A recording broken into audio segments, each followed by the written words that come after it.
Opinion: should All Blacks fans be wary if John Mitchell teams up with Eddie Jones in England, or will his beleaguered travel agent be wary?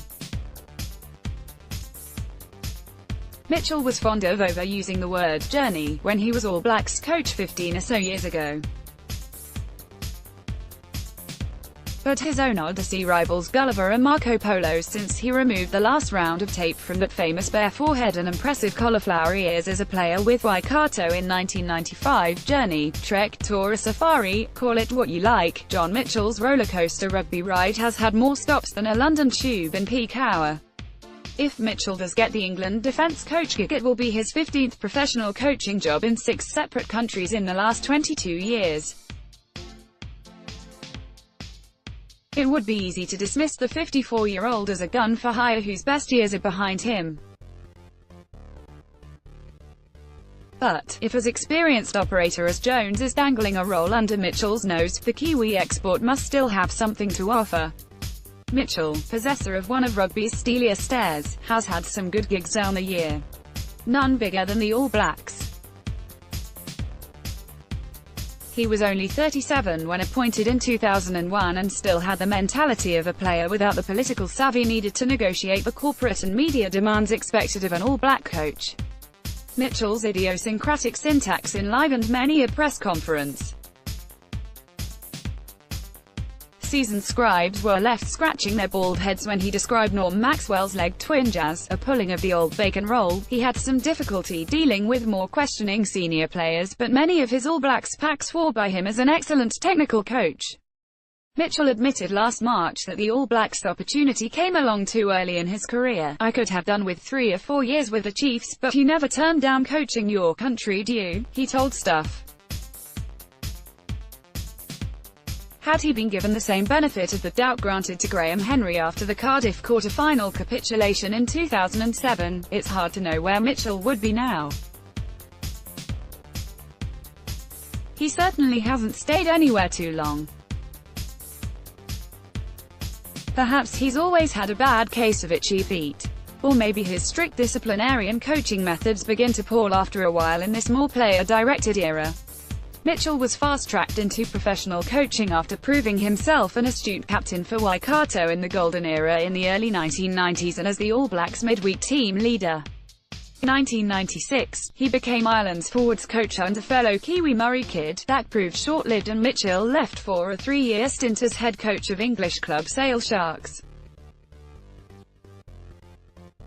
He was England's forwards coach under Clive Woodward between 1997 and 2000. Back in the day when coaches could hold club and national team jobs, Sale bought out Mitchell's contract and he became assistant coach to Nigel Melville at London club Wasps in 1999-2000. He then returned to Hamilton with his young family to coach Waikato B in 2000 and then taking the Chiefs in 2001.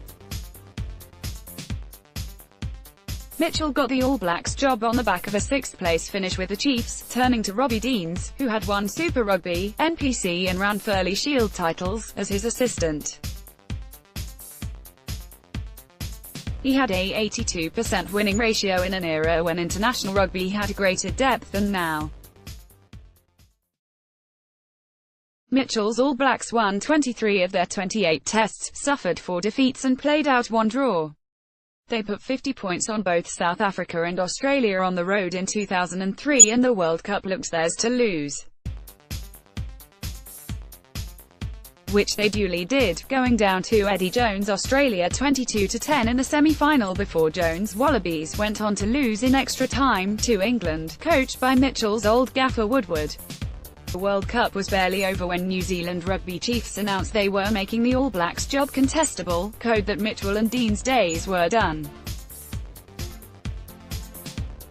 Graham Henry came in with Steve Hansen and Wayne Smith and Mitchell returned to Hamilton to coach Waikato for 2 seasons.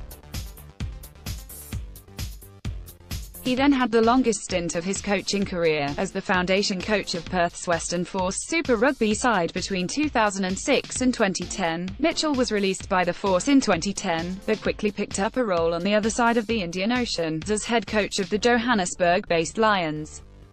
He guided the Lions to 2 Currie Cup titles but was suspended in 2012 after players complained about his man management skills.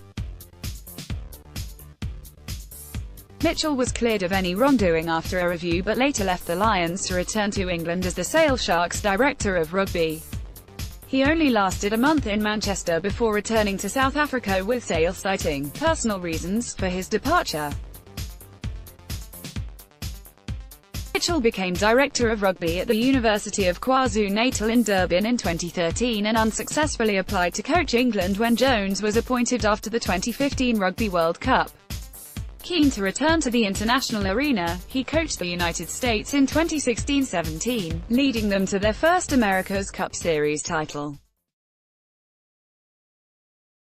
But Mitchell, who was commuting from his South Africa base, would not relocate to the US, and took up the director of rugby post at the Bulls in Pretoria instead. Bulls finished last in the South African Super Rugby Conference with a 6-win 10-loss record, but Mitchell is contracted through to the end of 2019. Now, he could be fishing out his passport again for another intercontinental move. Jones and Mitchell may, on the face of it, be a real rugby odd couple. It would certainly have been hard to imagine them in the same dugout one day when they clashed in the World Cup semi in Sydney 15 years ago. But stranger things have happened, and who would bet against Mitchell adding some starch to the England defence when the All Blacks meet them at Twickenham in November? Stuff promoted stories recommended by